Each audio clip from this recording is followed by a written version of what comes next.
Deuteronomy 23:26. Ki tavo bekamat re'echa, vekatafta melilot beyadecha, vechemesh lo tanif al kamat re'echa.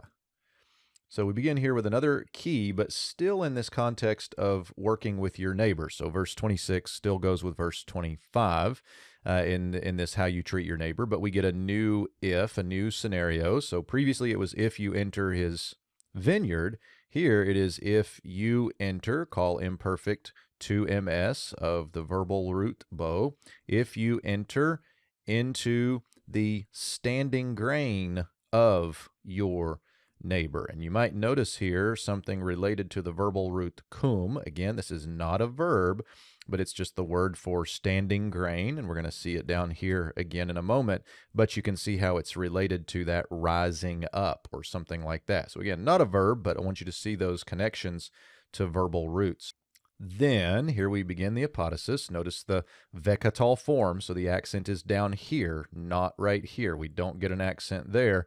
It moves down the word because of the vav consecutive. So we have a call perfect, 2ms. Verbal root is kof tet pe, and this means to pluck. You shall pluck, then you may pluck, we could say, the ears of grain with your hand, or the ears of corn that could be rubbed with your hand. You may pluck those.